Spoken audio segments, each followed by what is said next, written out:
This is my first YouTube video, and I'm going to talk about bullet journaling. I know that there are so many other wonderful videos out there that talk about this subject, but I'm going to take a little bit of a different angle, and I'm going to talk about how a perfectionist can use a bullet journal and learn to embrace imperfection. So what I plan to do for this first video is just to very quickly walk through my first completed journal and just kind of highlight maybe a couple of things, and then maybe I'll make other videos that focus on particular aspects of the bullet journal. We'll see. But here we start off with, and I do use the Leuchtturm 1917 bullet journal. It's recommended by lots of other bullet journalists, and I can understand why. I absolutely love it. Two of the benefits of this journal that other journals do not have is it has a wonderful space for an index, which is absolutely necessary for a perfectionist like myself. And the pages come pre-numbered, which is also just a very nice feature to have. So anyway, this is the index. I won't spend a whole lot of time on it. Perhaps in another video I can talk a little bit more about it. But you know, they do provide 2, 3, 4 pages for an index, depending on how detailed you want your index to be. The next page is a future log, which basically is a year at a glance. Many bullet journalists, I think, actually do a full year at a glance. I only chose to do 6 months, and that served me well because I was only able to fit about 3 months worth of information in this one journal, so 6 months out is a really good time frame for me. And then I just went directly into my October monthly page. There are so many different page layout ideas for future logs, for monthly pages, for weeklies, and for dailies. When I started, I just went with the very simple monthly page that has, it's been around since the very beginning of bullet journaling, and I like it for its simplicity. I tend to use a different one now, but anyway, maybe I'll talk about monthly pages at another time. And then from there, I just went right into journaling. I journal a lot, and my biggest concern with trying a bullet journal was I didn't know if having my calendar and my planner together with my private journaling notes would work for me. I am a very compartmentalized person, and I didn't know if mushing everything together in one journal would drive me crazy. But you know what? The index really helps with that, and I have learned that I really love this idea of writing organically. Whatever comes to mind, I just turn the page and I write about it, as opposed to trying to write chronologically or thematically, which can kind of stifle creativity if you ask me. So anyway, lots and lots of journaling on a wide variety of topics. We journaled about art, I journaled about traveling to New York, I journaled about the upcoming month, art again. And then I do want to stop, and I want to spend just a little bit of time on this particular layout. So we spent the month of September in Boston, and we are flying back to Kansas City. And I thought, you know, what better way to catch up on bullet journaling than on a plane? And so I got out all of my pens, and I got out my journal, and I just started going to town. And about 30 minutes into the project, I realized that I had ink all over my hands. I had it on my clothes. My pen had leaked through several pages, and for a perfectionist, that is just truly a nightmare. I just figured that the entire journal was ruined. I figured, you know, this just wasn't for me, and I was almost ready to chuck the whole thing. But I had made myself a promise that I wanted to at least finish one entire journal before I made any rash decisions. So instead, I put it away on the plane, and when I got home, I decided that I would just staple together all of the pages that were ruined, and it was like 10 pages.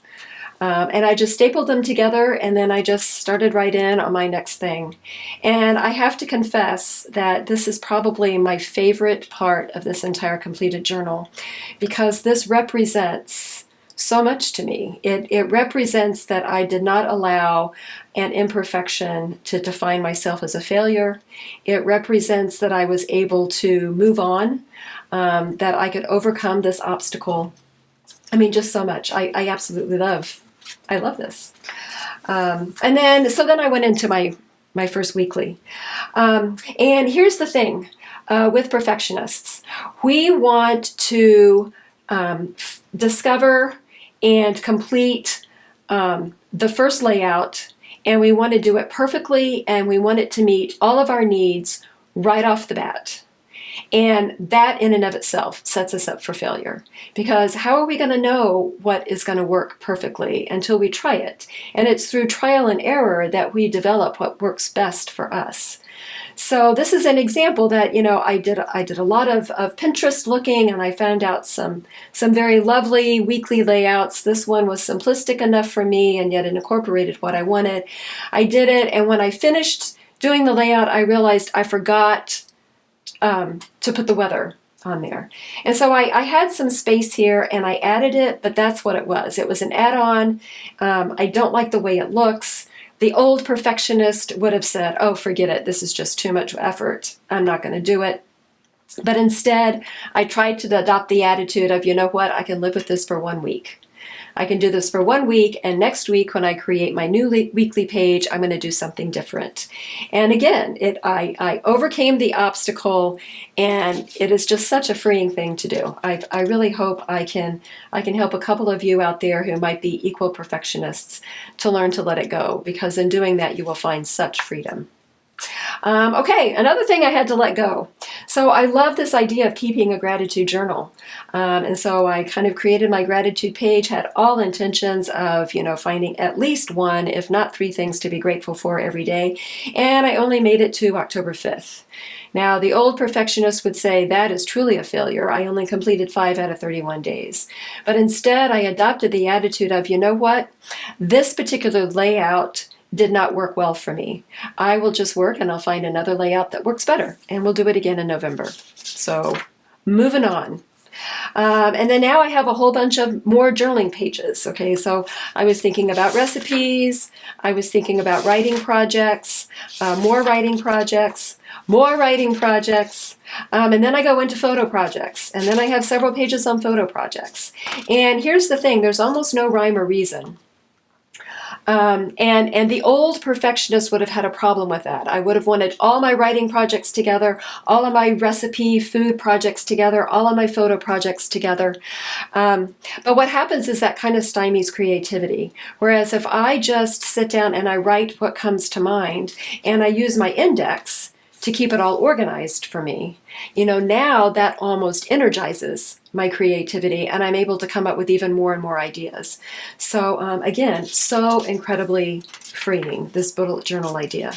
And here we go. So even more journaling ideas. These are blog post ideas, travel article ideas. I mean, boy, I was on fire that week. And then I came to my next weekly. And so now I remembered to include my weather, and I gave it a little bit more space, and I included a quote. And this wasn't a bad layout. I kind of enjoyed it. And you know what? Someday I may go back and try this layout again. But I'm evolving. This isn't the layout that I use now, but it was a step to get me to the layout that I currently use. Reading project list. And then obviously I didn't have a whole lot of time to do some journaling that week. And then I went into another layout. So now what I did was I put the weather at the top, which I really like that, and I've kept that. But then I remembered, I'd really like to keep track of meals, both to help me not prepare the same thing over and over and over again, but then also to, when I get stuck and I don't know what to prepare, I can kind of look back in time. So I created the column for that. Didn't write a single thing down. So the old perfectionist would have said, what a failure. I can't believe you did that. Why did you even bother creating a column if you weren't going to write anything in it? But my new one is, you know what? Obviously that week meals just weren't a big to-do. I focused on other things. But next week, maybe I'll do meals again. The next week, see, I took meals off. Didn't work well, have no place for meals on this one. Kept the weather at the top. I tried a new layout with having the calendar portion at the top and the task portion at the bottom. I wasn't too keen on that because I didn't keep it. I'm working on something different. This was another weekly possibility idea that I had actually seen on Pinterest, and I was afraid that I would forget about it, so I just put it in here as an idea. And then more journaling. This is an editorial calendar for my writing projects. This page, you know, I have absolutely no idea what this page was supposed to be. Obviously, it was going to be something for 31 days in the month of October, and I don't remember. And again, the old perfectionist would be really berating myself right now. The fact that I can't even remember what it was going to be, much less the fact that I didn't do anything with it. But my liberated self says, you know, so what? It's 2 pages, and I practiced my lettering, and I moved on. Kind of more brainstorming. At this point, it's the end of October and I'm starting to think about the holidays, and that kind of leads me to start thinking about the new year and what do I want to focus on in 2017, one of which is self-care. So I do quite a bit of kind of reflecting on what do I want to focus on in the new year. Here we go back to more reading lists. And then this page is, so I have this page dog-eared for a reason. So on this page, again, I was thinking about 2017 and what do I want to focus on? And that led me to think about, well, what were the projects that I started in 2016 that I did not complete? And so I have it dog-eared because I want to go back to this page and I want to review these projects, and projects that I'm still interested in doing, I want to transfer over or migrate over into my 2016 my 2017 bullet journal. I just haven't had a chance to do that yet. More journaling, more considerations for how to kind of focus life in 2017. More journaling. This is kind of a weekly calendar for writing. Okay, I do want to spend a little bit of time on this page. So what this is was twice a year, there is an online 24-hour readathon that I've participated in for the past several years. And this year, I wanted to kind of keep track of how I spent those 24 hours.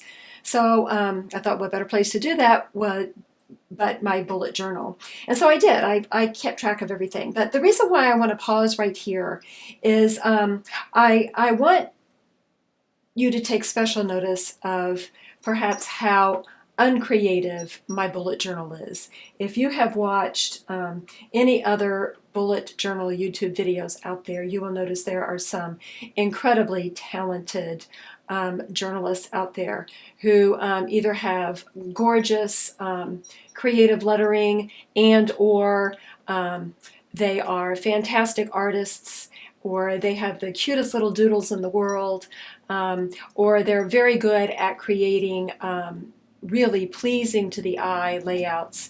And my journal is nothing like that, I don't think. I use very simple layouts, most of which I have copied from someone else.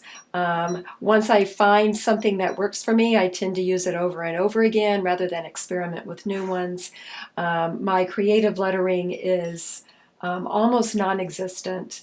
I can't draw a stick figure. And so really the only way I add creativity to my journal is with colored pens. I love color. I think being a perfectionist, I am also very much a black and white thinker. There's very little gray in my thinking. And I think because of that, I love bright colors.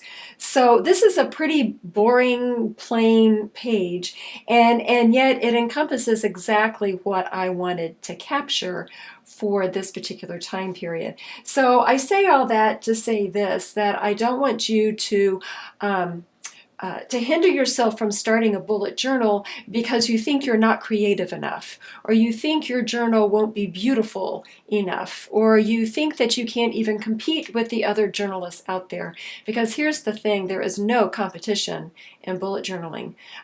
This is something for you. It is for your eyes only unless you choose to share it with other people, and it's to help make your life easier to plan and perhaps even more fulfilling. So I just want you to kind of take that pressure off of yourself and to remember this page. And it's really simple, and yet I really love it. So, okay, moving on. So having said that, you know, this page is a little bit more creative. I will say this is the most creative that I get. And the only reason why it's creative is, you know, I've added a little bit of washi tape and I've added a few stickers. But really, that is the extent of my creativity. You will notice that on this monthly page, it is more of a calendar layout as opposed to the October monthly page, which was really a very simplistic, straightforward. Both serve great purposes. The other thing you will notice is that I tried to add a habit tracker at the bottom of the weekly page, and this system did not work for me. I only got to November 7th, and everything else is blank. Now, it's not that I didn't practice these habits for the rest of the month, it's that I didn't keep track of them. So I learned a valuable lesson, and that lesson was I just won't put my tracker on my monthly page. I'm not going to worry about it. I'm just going to move on. And so then we go into a little bit more journaling. I really enjoy the holidays, and so I did a lot of journaling about that. And then we come to the first weekly page of November. And this is the weekly that I used throughout the rest of the year, and I continue to use. This works well for me. I copied it almost straightforward from some Pinterest idea that I saw, adapted it maybe just a little bit for myself. But you notice I have my weather at the top. I have my days across here with plenty of space to put appointments as well as daily tasks. I have a to-do list here, which is where I keep track of items that I want to complete during the week, but it doesn't have to be completed on a particular day. I did finally figure out where to put meal planning, and I'm doing a pretty good job of keeping track of it. So yay for perseverance and trying to incorporate something that would work for me. I do have my weekly tracker here, which as you can see I filled out much better. I have a list for my writing to-dos, which would be separate from my household to-dos. I did not find a quote of the week, but I do like to try to find one quote of the week that I can kind of focus on. And then I want to keep track of perhaps artist dates that I want to take throughout the week. And I can talk more about that at another time maybe. But anyway, this is my weekly layout that I use and I really like. And for right now, I don't feel any need to evolve it anymore. It's at a point that works well for me. And then we go into some more journaling and some more journaling. And, you know, pretty much, so here's the next week. As you can tell, it's the same. I found my quote here, and I did have an artist date here. I did a fairly good job of keeping track of dinners. Here I did want to keep track of the election results just because it was such a shocking election that I wanted to have some kind of record for myself. But that is all I will say about that. And then I had a little bit more journaling. And then here we are with another weekly. This week must have been a really difficult week. In fact, I think I'm getting ready to go to Nashville, and so I was probably busy with other things. So I didn't even do a tracker. I didn't even focus on writing. And at this point, I mean, I've been keeping the bullet journal for what, about 2.5 months at this point. This doesn't bother me in the least. Whereas back in the middle of September when I first started this, I probably would have felt like a complete failure if I saw that I didn't even complete out the weekly tracker, much less keep track of everything. And then basically, you know, from here on out, it's most of the same. It is journaling, it's weekly pages, it's a little bit of reflection about the new year to come. But that's it. And, you know, as I keep going, my word of the year, my word of 2017 is nourish, and so ways that I plan to do that. This is a Bible study that we were working on, and I wanted to, I have the Bible study book, but I wanted to have notes of the Bible study in with my calendar to know that, you know, we were studying this at this particular time, and it's just the highlights that I found from it. But anyway, what I kind of wanted to showcase a little bit, you don't have to look at all of these other pages, but I finished the journal. I mean, I have the sum total of 1, 2, 3, 4 pages left. I have never completed a journal in my entire life, and what a sense of satisfaction that is. Now, I will say that these last few pages, what these were is, this was my imperfective trying out pages. So, for example, I knew that I wanted to know, how many dots are there on a page so that when I go to create a layout, I can kind of have an idea of what my dimensions should be. And so I know that the length is 39 dots and the width is 27. So that's what that page was reserved for. And then I tried my hand at various banner doodling things. Not thrilled with any of those. Tried my hand at drawing icons. I absolutely hate all of those, so I will not be doing any icons in my, or handwritten icons now. I use stickers, but I will not hand draw my icons. Practiced a little bit of creative lettering. I like the look of it. Not sure that I necessarily want to put in the practice, so I just kind of use my own lettering. That was another layout that I experimented with. The second layout that I experimented with, this one has the dates down the middle. And then just some notes. So the back was just kind of doodling that I, didn't want anybody to see. But this is a completed journal. And what an absolute sense of satisfaction I have here. So what my hope is that for those of you who did choose to watch this video, I want to thank you so much for doing that. And if you happen to be a perfectionist like myself, and you are allowing that, or perhaps some OCD tendencies, to keep you from starting a bullet journal, I would just suggest give yourself 3 months and just try it. Do not allow yourself to call yourself a failure. Do not allow yourself to quit. Just write when you feel like writing, where you feel like writing.